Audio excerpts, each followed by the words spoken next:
Hello my dear students, आप लोग कैसे हैं? उम्मीद करते हैं बहुत अच्छे होंगे। तो चलिए आज आपको स्टार्ट करने जा रहा हूं। जिन लोगों को नीट और जेईई मेंस एग्जाम देना है उनके लिए मैं क्रैश कोर्स स्टार्ट कर रहा हूं और डेली वीडियो को जरूर आप लोग देखिएगा, बहुत मजा आएगा। तो चलिए मैं स्टार्टिंग से शुरू करता हूं वेक्टर चैप्टर से। सबसे पहले मैं वेक्टर चैप्टर से शुरू करने जा रहा हूं। ये आपको क्रैश कोर्स मैं चालू करने जा रहा हूं। किसके लिए? नीट और जेईई मेंस के लिए।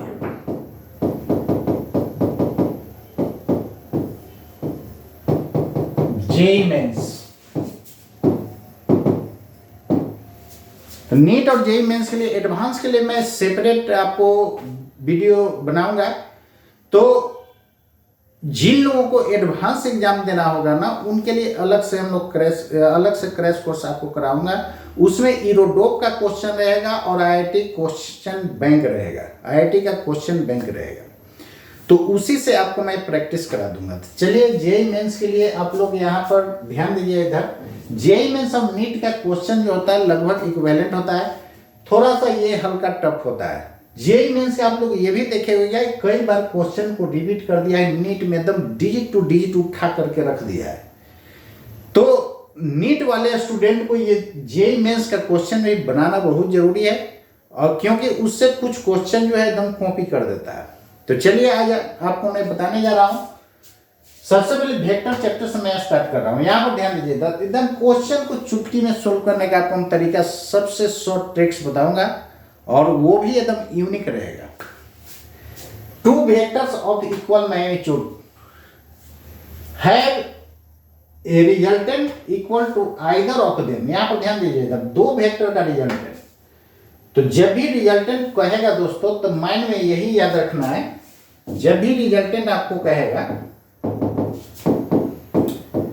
तो देखिए रिजल्टेंट का मतलब बस एक लाइन में याद रखना है, आलतू फालतू कुछ मत याद रखिएगा, यही याद रखना है। मतलब दो वेक्टर को जोड़ेंगे तो रिजल्ट क्या मिलना चाहिए? Either of them. तो दो वेक्टर को जोड़ेंगे तो रिजल्टेंट कहता है कि आइदर ऑफ देम। क्लियर है ना? दोनों का मैग्नीट्यूड क्या है दोस्तों? इक्वल है। यही आपका रिजल्टेंट हो गया। रिजल्टेंट का मतलब सब दोनों वेक्टर को क्या कर दिए? जोड़ दिए। अब यहां पर ध्यान दीजिए, इधर कहता है कि दोनों का मैग्नीट्यूड सेम है, तो दोनों का मैग्नीट्यूड सेम ले लिया जाएगा। तो रिजल्टेंट का फॉर्मूला क्या होता है? R इज इक्वल टू, इधर रूट हो जाता है, जब स्क्वायर कर देंगे तो रूट क्या हो जाएगा? हट जाएगा। क्लियर है ना? प्लस रहता है तो प्लस 2ab cos थीटा होता है, यही होता है ना? प्लस रहेगा तो प्लस 2ab cos थीटा होगा। अब यहां पर ध्यान दीजिए, इधर कहता है क्या कि दोनों वेक्टर का मैग्नीट्यूड सेम है। तो सेम है मतलब b की जगह भी ऐसा हो जाएगा। और कहता है कि रिजल्टेंट जो है ना, आइदर ऑफ देम के इक्वल है, तो ये भी a के बराबर। तो यहां से देखिए ना, ये कैंसिल हो जाएगा। तो कितना हो जाएगा? a स्क्वायर कॉमन कर लीजिए तो 1 plus 2 cos theta should be equal to 0। तो यहां से 1 plus 2 cos theta is equal to क्या हो जाएगा? 0। तो cos theta is equal to हो जाएगा हाफ माइनस हाफ, हो जाएगा ना? माइनस हाफ किसका वैल्यू होता है? 120 डिग्री होता है। आंसर हो गया। क्लियर है? देखिए कोई भी बुक का सॉल्यूशन देखिएगा तो इसी तरह सोल्व करेगा, या किसी भी इंस्टीट्यूट का मटेरियल देखिएगा तो सेम सॉल्यूशन डालेगा। क्लियर है ना? तो हमको तो कुछ यूनिक करना है ना। जब सब कुछ मार्केट वाला ही बताए तो फिर यूनिक क्या रहेगा? चलिए देखिए, इधर इसको आप ऐसे भी सोल्व कर सकते हैं। और में कहता है कि दो वेक्टर का रिजल्टेंट कैसे लेते हैं? एक का हेड पे दूसरे का टेल, तब ना वेक्टर को रिजल्टेंट जोड़ते हैं। वेक्टर को जोड़ने का तरीका होता है एक का हेड पर दूसरे का टेल। रिजल्टेंट कहां से लीजिएगा? फर्स्ट के टेल से लास्ट के हेड तक। क्लियर है? कहता है कि सब का मैग्नीट्यूड क्या है? सेम है। तो निश्चित रूप से जो इसका मैग्नीट्यूड वही इसका मैग्नीट्यूड, वही इसका मैग्नीट्यूड, यानी रिजल्टेंट का भी मैग्नीट्यूड क्या है? सेम है। मैग्नीट्यूड बोला जाए मतलब सिंपली याद रखना है ज्योमेट्रिकल लेंथ। सब आपस में बराबर है। तो खुद समझिए दोस्तों, जब ये तीनों आपस में बराबर हो जाएगा तो कैसा ट्रायंगल बन जाएगा? इक्विलैटरल ट्रायंगल बन जाएगा। तो निश्चित रूप से ये 60 डिग्री हो जाएगा, ये भी 60 डिग्री हो जाएगा, ये भी 60 डिग्री हो जाएगा ना। आपको निकालना है ए और बी वेक्टर के बीच का एंगल। तो जब भी दो वेक्टर के बीच का एंगल लेते हैं तो आइदर टेल टेल या हेड हेड लिया जाता है, कभी भी हेड टेल एंगल नहीं लिया जाता है। तो बोलिए अगर जब हेड टेल एंगल लेंगे तो क्या करना होगा? उसको 180 में से घटा दीजिए तो आपको वेक्टर के बीच का एंगल दे देगा। इसी वेक्टर को पैरेलल यदि शिफ्ट कर दें, वेक्टर को पैरेलल शिफ्ट किया जाता है ना। तो अब देखिए इस वेक्टर का टेल है, इस वेक्टर का टेल कितना हो गया? 120 डिग्री। आंसर है। अब बताइए इसे शॉर्ट है कि नहीं? काफी शॉर्ट है। तो इस तरह सॉल्यूशन कहीं नहीं देता है, चाहे किसी इंस्टीट्यूट का मटेरियल ले लीजिए या बुक कर ले लीजिए। तो यहां पर ध्यान दीजिए, इधर कोई भी इंस्टीट्यूट में जो है, बहुत लोग क्या करता है कि उसका मटेरियल खरीदने के पीछे पागल रहता है। अरे यार टीचर खरीदो ना, मटेरियल के पीछे क्या भागते हो? टीचर के पास सब विद्या होता है, सब तरह का ट्रिक्स होता है। तो टीचर को पकड़ो। ऐसा कहीं मिला है क्या? नहीं मिला है, न मिलेगा। तो चलिए ए और बी वेक्टर के बीच का एंगल कितना हो गया? 120 डिग्री। अब याद रखिएगा, जब भी हेड टेल एंगल रहेगा मालूम, तो उसको 180 में से हेड टेल एंगल को घटा दीजिएगा तो वेक्टर के बीच के एंगल आ जाएगा। तो याद रखना है angle between vectors,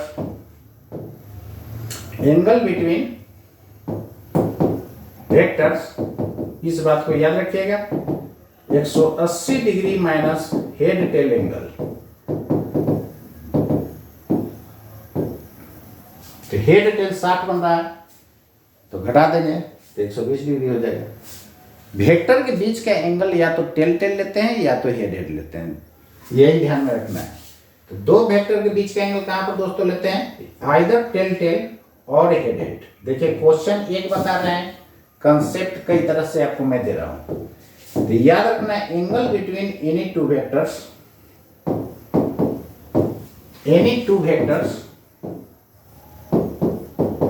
is taken at tail और head। tail और head। क्लियर है? अब यहां पर ध्यान दीजिए, यदि आपसे पूछ देता है कि रिजल्टेंट और बी वेक्टर के बीच का एंगल क्या है, तो यहां देखिए हेड मिल रहा है, तो यही एंगल हो जाएगा। वेक्टर के बीच का एंगल टेल लेते हैं या हेड लेते हैं, तो ये दोनों के बीच का एंगल 60 डिग्री हो जाएगा। ए और आर के बीच का एंगल यदि पूछता तो ये भी 60 डिग्री होता, क्योंकि देखिए टेल बन रहा है, लेकिन यहाँ पर हेड टेल बन रहा है। तो हेड टेल के केस में हम लोग क्या करते हैं? 180 डिग्री में से घटा देते हैं, तो वही आपका वेक्टर के बीच का एंगल दे देता है। क्लियर है ना? तो इसको आप रेडी कर लीजिएगा दोस्तों। चलिए नेक्स्ट हम लोग देखते हैं। मन से जितना मैं बता रहा हूं उतना आप करते जाइए, आपको बहुत अच्छा रैंक आ जाएगा नीट में। चलिए नेक्स्ट देखिए।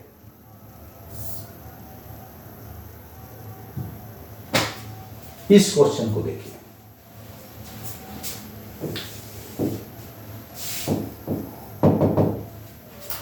Find the angle between vectors A और बी दे दिया है।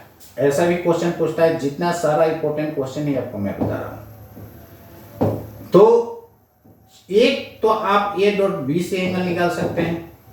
तो डॉट प्रोडक्ट में कुछ नहीं करना, आई को आई के साथ गुना, जे को जे के साथ, के को के साथ। इसमें दोस्तों जे नहीं है, इसको 0 जे कैप लिख सकते हैं क्या? लिख सकते हैं। तो आई के साथ गुना, तो 2 इंटू यहां कुछ नहीं तो 1, जे को जे के साथ तो 1 इंटू 0, के को के के साथ तो -1 इंटू -1। ये 2 + 0 + 1 मतलब 3। ये आपका हो गया ए डॉट बी। आपको एंगल निकालना है, तो ए डॉट बी का फॉर्मूला होता है A B cos theta. Clear है ना? ए बी कॉस थीटा, यही थीटा निकाल देना। अब ए और बी क्या है ध्यान दीजिएगा।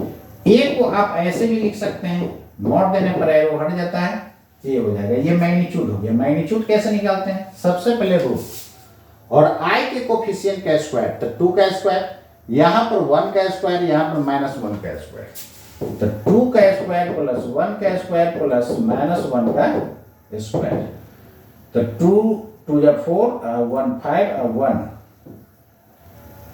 6, ये आपका हो गया √6। अभी 4 5 1 6 होगा ना, माइनस का इवन पावर प्लस होता है। क्लियर है? बी वाला का मैग्नीट्यूड निकालिए, तो √i के कोफिशिएंट का स्क्वायर, तो 1 का स्क्वायर, जे नहीं है, 0 है तो 0 हो जाएगा, के वाला -1 है, √2 हो जाएगा। क्लियर है? अब यहां पर देखिए √6 इंटू √2 cos थीटा बराबर 3, यहां से cos थीटा बराबर हो जाएगा 3 बाई कितना हो जाएगा, √6 को लिख सकते हैं √2 इंटू 3, ऐसा। अब देखिए ना, इसको लिख सकते हैं आप 3 बाई √3, √2 2, √3 से ये कैंसिल हो गया, तो √3/2। क्लियर है? लिख सकते हैं ना? किसी को दिक्कत है क्या कैलकुलेशन में? नहीं ना? यहां से किसका वैल्यू होता है √3/2? थीटा का वैल्यू 30 डिग्री, ये आंसर हो गया। थीटा का वैल्यू क्या हो जाएगा? 30 डिग्री। क्लियर है? एक तो आपका ये मेथड हो गया, लेकिन याद रखिएगा यही मेथड आपको आसान पड़ेगा। दूसरा आप साइन से निकाल सकते हैं। A क्रॉस B का फॉर्मूला आप लोग जानते हैं, क्या जानते हैं? AB sine theta n cap, तो मॉड दे देंगे तो n कैप क्या बताता है? डायरेक्शन, डायरेक्शन हट जाएगा, तो यहां से साइन थीटा निकालेंगे तो A क्रॉस B का मॉडुलस बाई AB हो जाएगा ना। अब A क्रॉस B कैसे निकालिएगा? देखिए, A क्रॉस B निकालने के लिए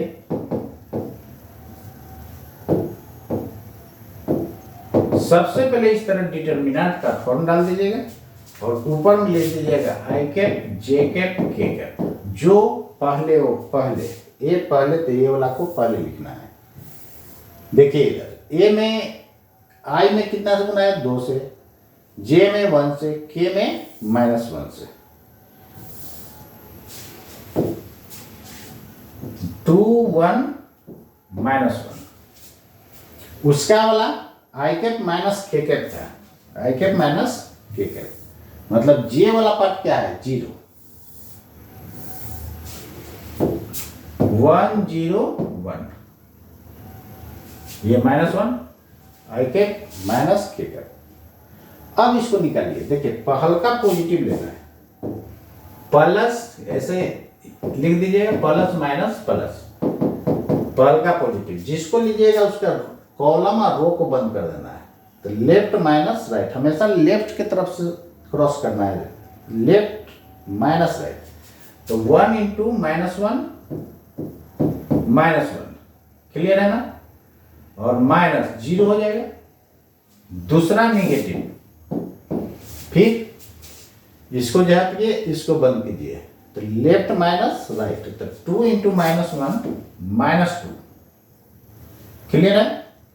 और यहां पर सॉरी, यहां पर आई कैप था, और इसको करेंगे तो क्या हो जाएगा? -1 माइनस माइनस प्लस, और ये लेफ्ट क्रॉस राइट होता है, तो 2 -1 1 -1, तो लेफ्ट माइनस राइट, तो -2 माइनस, ये -1 ना, तो माइनस माइनस देखिए प्लस हो जाएगा। क्लियर है? अब आगे देखिए, तीसरा पॉजिटिव, इसको बंद कीजिए और इसको बंद कीजिए, तो लेफ्ट माइनस राइट, तो 0 -1। क्लियर है? कितना हो जाएगा? माइनस आई कैप, और ये माइनस माइनस प्लस जे कैप, और माइनस के कैप, ऐसा आ जाएगा। ठीक है? अब चलिए इसका मैग्नीट्यूड निकालिएगा दोस्तों, तो कितना हो जाएगा? तो A क्रॉस B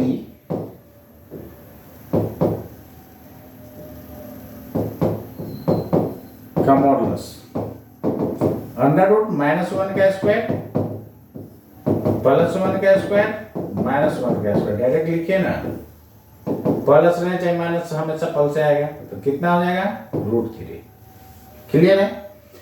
अब देखिए साइन थीटा बराबर था हम लोग का a क्रॉस b का modulus by ab। a cross b आया है √3 और a का वैल्यू कितना था √6 और ये √2। तो यहां से √3 बाई √3 इंटू √2 इंटू √2, अरे इसको √2 इंटू 3 लिख सकते हैं, ये से ये कैंसल, तो कितना हो जाएगा 1/√2 1/√2 1/2। किसका वैल्यू होता है 30 डिग्री का। यहां से भी देखिए सेम आंसर है, नहीं क्लियर है, लेकिन ये थोड़ा लॉन्ग चला गया। तो कोशिश कीजिए जब भी दो वेक्टर के बीच के एंगल फाइंड करना हो तो डॉट प्रोडक्ट से ही निकाल दीजिए। क्लियर है। चलिए यहां तो 30 डिग्री डायरेक्ट आ गया, तब ना यदि नहीं आता, जैसे देखिए ना, मान लेते हैं cos थीटा आ जाता है आपका 3/5। क्लियर है, 3/5 आ जाता या 3/7 आ जाता, कुछ भी आ सकता था। नहीं, तब क्या करते, इसको परपेंडिकुलर बाई सॉरी इसको बेस बाई हाइपोटेनस लिखते नहीं। क्लियर है, ऐसे k से गुना हो जाता है 3k 7 के, तो k तो कैंसिल हो जाएगा, कोई फर्क पड़ेगा नहीं रिजल्ट पर। एंगल थीटा, तो एंगल के सामने वाला ये हो जाता 3k, सॉरी एंगल के सामने वाला परपेंडिकुलर होता है, बेस हो जाएगा ये 3k और ये 7k। k हटा भी सकते हैं, कोई दिक्कत नहीं है, k रेशियो कांस्टेंट है, ये डिवाइड कीजिएगा तो क्या हो जाएगा कैंसिल हो जाएगा, हटा दीजिए। ये कितना हो जाएगा, ये आपका हो जाएगा √7 का स्क्वायर माइनस 3 का स्क्वायर। 49 में से 9 घटा दीजिए, √40 हो जाएगा। नहीं तो यहां से थीटा निकालिएगा तो cos इनवर्स 3/7 हो जाएगा। नहीं, आपको ऑप्शन में ये नहीं देगा, मान करके चलेंगे यदि ऐसा था तब, वो तो 30 डिग्री आ गया तब ना, ऑप्शन मान लेते हैं ऐसा रहता।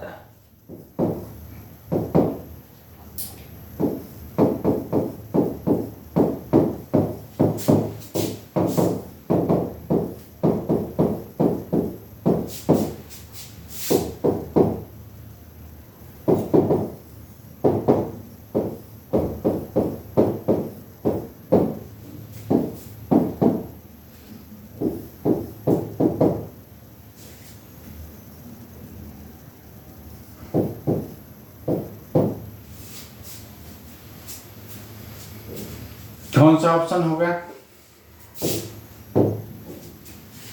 ये करेक्ट हो जाएगा, ये करेक्ट हो जाएगा, ये करेक्ट हो जाएगा। कैसे, साइन इनवर्स देखिए, साइन थीटा लगाएगा तो this by this, sorry this by this, perpendicular by hypotenuse, तो थीटा निकालेंगे तो साइन इनवर्स हो जाएगा। अरे वहां से साइन थीटा क्या लिख सकते हैं, √40/7 होगा ना।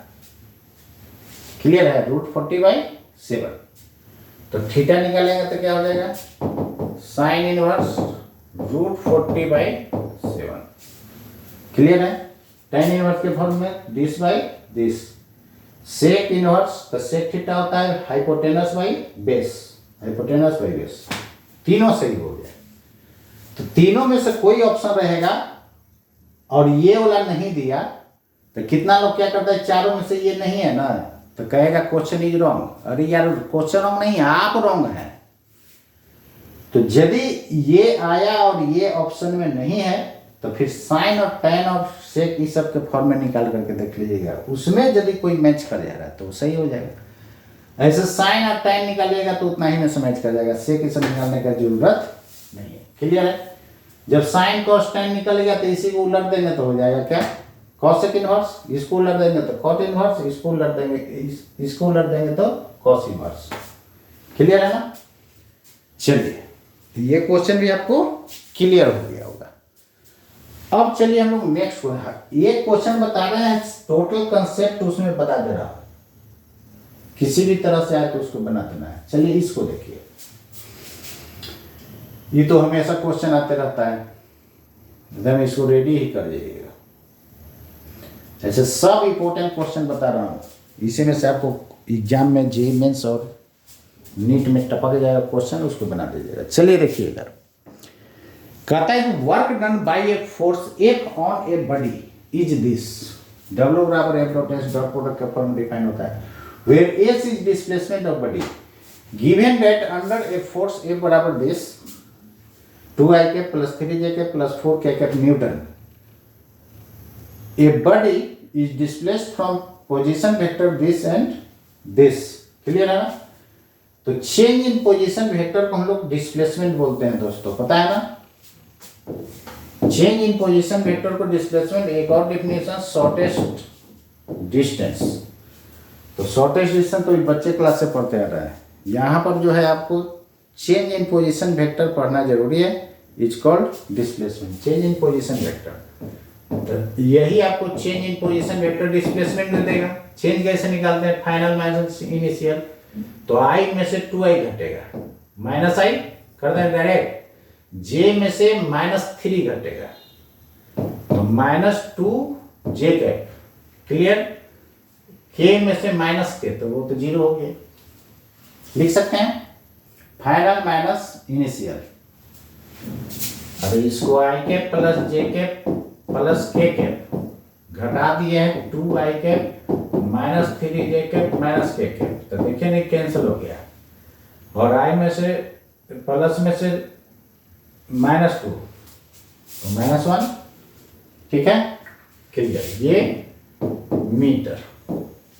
अब वर्क निकालना है, तो F डॉट S डॉट कैसे निकालते हैं? I को I के साथ गुना, I को I के साथ गुना, तो 2 इंटू -1 प्लस J को J के साथ गुना, K वाला तो इसमें 0 है, आपका हो गया कितना? -2 -6 -8 जूल। वर्क में भी पॉजिटिव, में भी नेगेटिव, में भी 0 होता है ना? ये आपका आंसर रहा। 4 मार्क्स फोकट में मिल गया कि नहीं? एकदम फोकट में मिल गया। क्लियर है? तो फाइनल माइनस इनिशियल क्या देता है? डिस्प्लेसमेंट। चलिए यहां पर देखिए नेक्स्ट क्वेश्चन,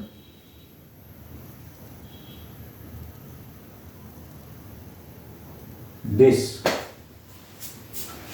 इस क्वेश्चन को ध्यान से देखिए।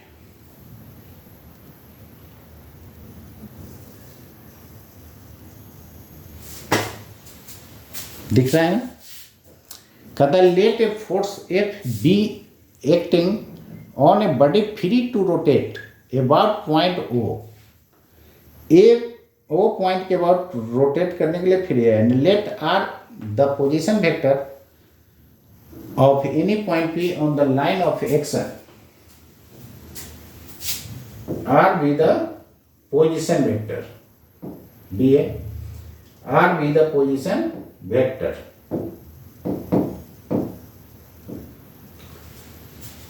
of any point P on the line of action of the force, then tau of this force about O is defined as R cross F। लीजिए कर भी दिया है, फाइंड टॉर्क, क्रॉस को टर्म निकाल दीजिए, ये कौन बड़ी बात है?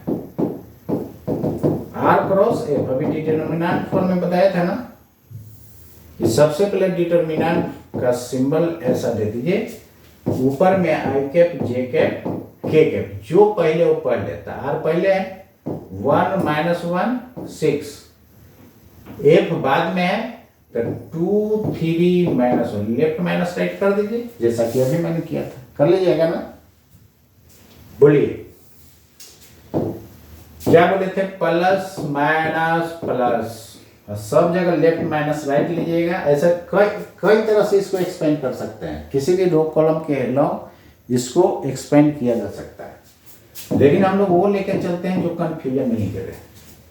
प्लस वाला रो और कॉलम को बंद कीजिए, लेफ्ट माइनस राइट, तो माइनस माइनस प्लस और माइनस राइट, दूसरा निगेटिव इसको बंद कीजिए, इसको बंद कीजिए, लेफ्ट माइनस राइट, तो -1 और -12, तीसरा पॉजिटिव, इसको बंद कीजिए, इसको बंद कीजिए, लेफ्ट माइनस राइट, तो 1 × 3 3, और ये हो जाएगा माइनस, माइनस होता है ना तो माइनस माइनस प्लस दे देगा, ऐसा आ जाएगा दोस्तों -17 i कैप,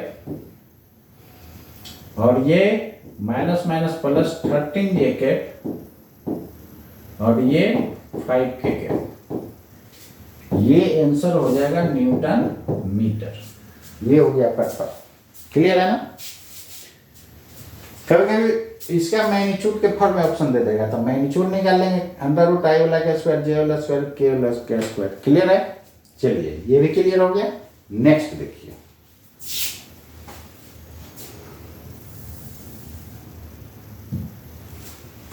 इस क्वेश्चन को देखिए,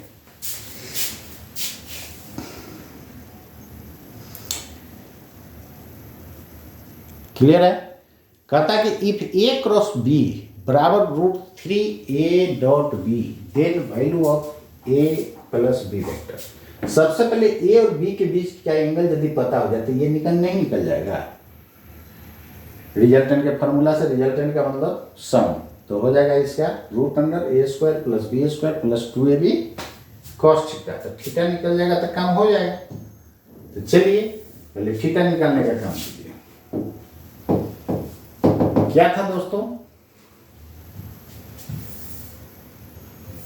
a क्रॉस b बराबर √3a.b,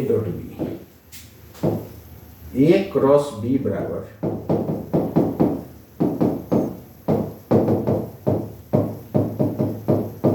ये क्वेश्चन में दिया हुआ है, इसका फॉर्मूला क्या आता है, ए बी साइन थीटा, इसका A B cos theta, dot product में ए बी कॉस थीटा होता है, ए बी कैंसल, और sine by cos tan theta,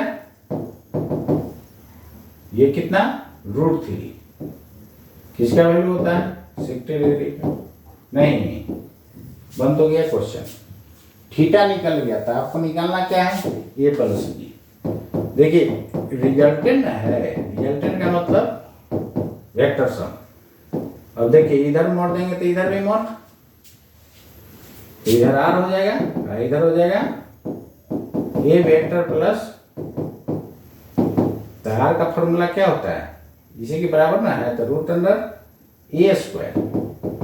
plus b², यहाँ माइनस तो -2ab प्लस तो प्लस 2ab cos थीटा। तो cos theta कितना है दोस्तों, 60 डिग्री है।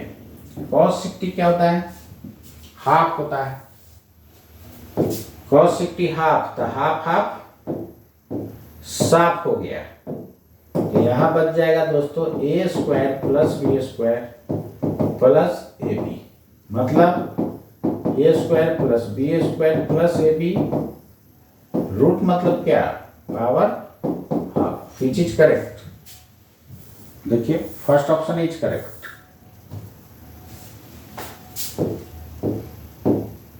This one is correct, clear है ना। चलिए, ये मेडिकल के एग्जाम में आया भी हुआ है क्वेश्चन, कितना आसान था, 4 मार्क्स फोकट में मिल गया नहीं। चलिए नेक्स्ट देखिए,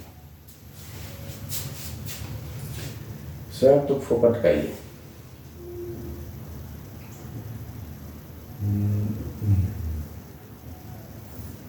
इस क्वेश्चन को देखिए,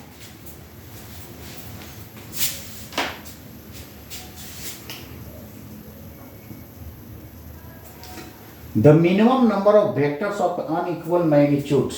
ध्यान दीजिए, इधर इक्वल मैग्नीट्यूड का देता तब, तो मिनिमम वेक्टर इक्वल मैग्नीट्यूड रहता है तो 2 होगा, जिसका रिजल्टेंट 0 हो सकता है। 2 वेक्टर का रिजल्टेंट 0 कब होता है, जब equal in magnitude opposite in direction.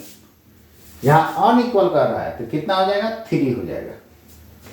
Unequal इस केस में कौन हो जाएगा दोस्तों, 3, ठीक है। यही नॉन कोप्लेनर कहता है, तो minimum number of non coplanar vectors which can give is resultant 0, तब फिर हो जाता 4। तब फिर क्या हो जाता 4, कैसे देखिए, रिजल्टेंट जीरो होने के लिए लास्ट का हेड फर्स्ट के टेल से क्या होना चाहिए, कोइंसाइड करना चाहिए। देखिए एक वेक्टर ये है, इसके हेड पर दूसरा, तो थर्ड का ऐसा होना चाहिए। तो फर्स्ट का टेल लास्ट का हेड यह पर है, रिजल्टेंट क्या हो जाएगा, जीरो हो जाएगा। रिजल्टेंट का मतलब वेक्टर सम, सब का रिजल्टेंट क्या हो जाएगा दोस्तों, जीरो। तो लास्ट का हेड यदि फर्स्ट के टेल से कोइंसाइड कर जाता है तो रिजल्टेंट क्या हो जाता है, जीरो हो जाता है। अब देखिए नॉन कोप्लेनर यदि वेक्टर होता है तो मिनिमम कितना होना चाहिए। देखिए इसके ऊपर एक ऐसा होगा नॉन कोप्लेनर, तभी ना होगा। देखिए हाथ में टच कर गया, इसके पैरेलल घुमाए, नहीं टच किया तो कोप्लेनर, टच कर गया तो नॉन कोप्लेनर, तो ये नॉन कोप्लेनर हो गया। तो अभी देखिए रिजल्टेंट फर्स्ट के टेल से लास्ट के तक ये होगा। चौथा वेक्टर को इसके हेड पर, चौथा वेक्टर को टेल, चौथा वेक्टर का टेल इसके हेड पे, और चौथा का हेड फर्स्ट के टेल पे, तो रिजल्टेंट क्या हो जाएगा, चारों का जीरो। तो नॉन कोप्लेनर के लिए मिनिमम कितना होना चाहिए, 4 होना चाहिए। मिनिमम कितना होना चाहिए दोस्तों, 4 होना चाहिए। समझ गए। तो चलिए इसे भी बता दिए, नॉन कोप्लेनर रहता तो मिनिमम 4, और 2 वेक्टर्स, सॉरी यहां अनइक्वल ना लिख के इक्वल मैग्नीट्यूड कहता तो मिनिमम कितना हो जाता, 2। इक्वल मैग्नीट्यूड का 2 मिनिमम वेक्टर होना चाहिए रिजल्टेंट जीरो के लिए। क्लियर है ना, ठीक है। अनइक्वल रहेगा तो 3 और नॉन कोप्लेनर रहेगा तो 4। चलिए समझ गए। यहां से भी क्वेश्चन आता है, इसलिए इसको माइंड में रखिएगा।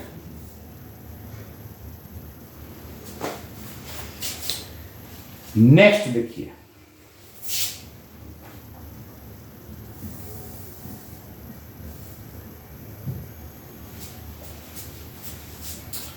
कहता है इफ ए वेक्टर इतना is perpendicular to the vector इतना। देखिए 2 वेक्टर परपेंडिकुलर कब होगा, जब उसका डॉट प्रोडक्ट जीरो होता है। तो अल्फा का वैल्यू आपसे डिमांड कर रहा है,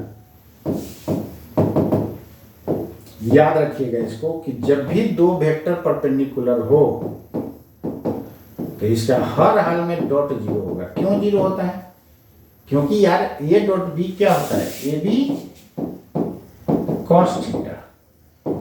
तो थीटा जब 90 हो जाएगा तो कॉस 90 जीरो हो जाएगा, इसलिए ये डॉट बी क्या होता है, जीरो।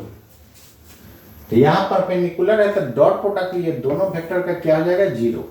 डॉट प्रोडक्ट जीरो करने के लिए आई को आई के साथ गुना, जे को जे के साथ, के को के के साथ, उसको डॉट प्रोडक्ट करके क्या कर देंगे दोस्तों, जीरो।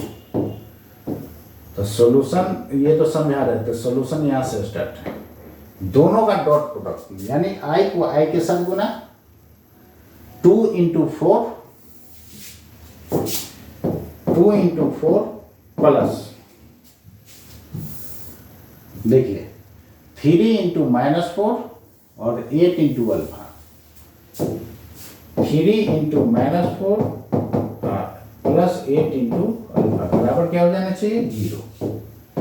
यहां से 8 -12 प्लस 8 अल्फा बराबर 0। 8 में से -12 -4 उधर जाएगा तो +4, तो 8 अल्फा बराबर +4, तो अल्फा बराबर 1/2। अल्फा का वैल्यू दोस्तों आ जाएगा आंसर कौन सा, 1/2। This is correct. क्लियर है। ये काफी इंपॉर्टेंट है, ऐसा क्वेश्चन आपको एग्जाम में देखने को मिलेगा हमेशा। क्लियर है। अल्फा की जगह एक्स बीटा कुछ भी दे सकता है, समझ गया ना। तो इसको हर हाल में आप रेडी कर लीजिएगा कि 2 वेक्टर परपेंडिकुलर होगा तो उसका डॉट जीरो होगा, जीरो होगा तो वहां से हम लोग अल्फा का वैल्यू कैलकुलेट कर लेंगे। चलिए नेक्स्ट क्वेश्चन देखिए।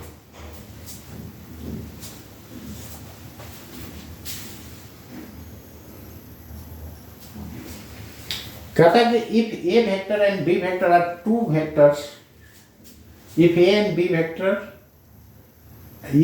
B are 2 vectors, then value of this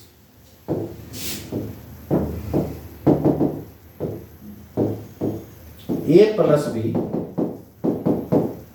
cross ये क्रॉस है, करिए,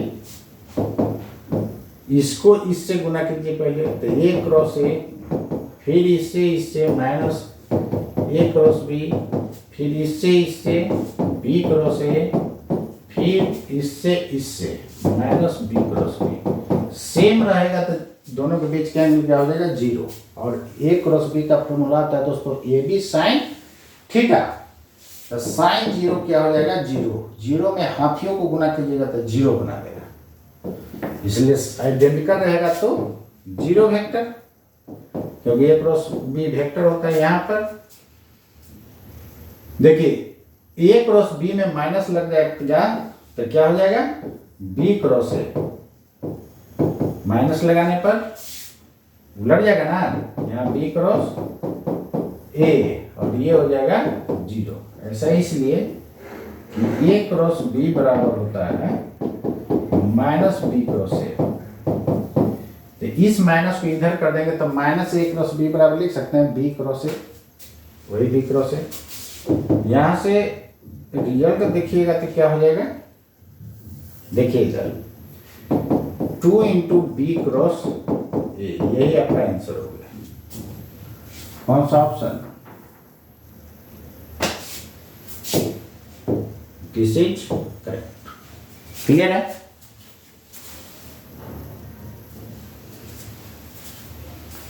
समझ गया ना?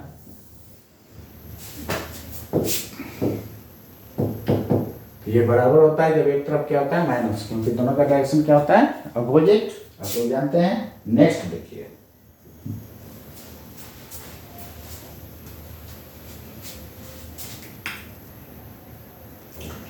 कहता है component of A vector along vector this. Component को मैंने बोला था कि इसको हम लोग प्रोजेक्शन भी बोलते हैं। चलिए देखिए, फॉर्मूला याद है, नहीं याद है तो देखिए ना, ए का इसके तरफ तो क्या लिखेंगे, ए कॉस थीटा, ए कॉस थीटा लाने के लिए क्या कीजिएगा, ए डॉट बी, तो ए बी कॉस थीटा होगा, तो बी के मैग्नीट्यूड से क्या करना होगा, इसको ऐसे भी लिख सकते थे, मोड़ देने पर एरो हट जाता है तो बी, इसको A B cos theta, B भी कट जाएगा तो ए कॉस थीटा आएगा। अब ए डॉट बी निकालिए, तो ए डॉट बी आई को आई के साथ गुना, तो 2 इंटू 1 प्लस 3 इंटू 1 हो जाएगा ना, और डिवाइडेड बाई बी का मैग्नीट्यूड √2 हो जाएगा, तो 5 बाई थोड़ा सा एक देखिए तो लगता है एक में फार्क निकाला था ना, इसमें क्वेश्चन क्या था, सॉरी यहाँ पर देखिए थोड़ा सा मिस्टेक हो गया है। क्या मिस्टेक हुआ है यहाँ पर देखिए, ये आई कैप जे कैप के कैप है, यहाँ पर क्या है छूट गया है के कैप, 4 जे है, आई नहीं है जे, इसको थोड़ा सा कलेक्शन कर लीजिए, तो यानी आई को आई के साथ गुना करना होगा। इसको क्या लिख सकते थे, इसको आप लिख सकते हैं सीरियल नंबर से लिखेंगे तो -4i cap plus 4j cap plus alpha के कैप, उसको थोड़ा करेक्शन करना होगा। चलिए देखिए, तो 2 इंटू -4, 2 इंटू -4, चलिए ठीक है, प्लस 3 इंटू 4, 3 इंटू 4, क्लियर है? बाकी तो सब ठीक ही है। चलिए, तो ये हो गया आपका -8, ये हो गया प्लस, तो यहां पर दोस्तों आपका हो गया +4, उस तरफ जाएगा तो -4 और ये -8, थोड़ा सुधार लीजिएगा इसको, जे वाला इसमें पहले दिया हुआ था देखिए, तो ऑप्शन ये ना होकर के कौन होगा, ये करेक्ट होगा, दिस इज करेक्ट। अरे ये 4j है यार, ध्यान से अप्लाई किया, ये आई नहीं है, ये जे है, तो इसको ऐसे नहीं लिखेंगे, आप आई को आई के साथ, जे को जे के साथ, के को के साथ गुना करके क्या कर दिए 0। क्लियर है? चलिए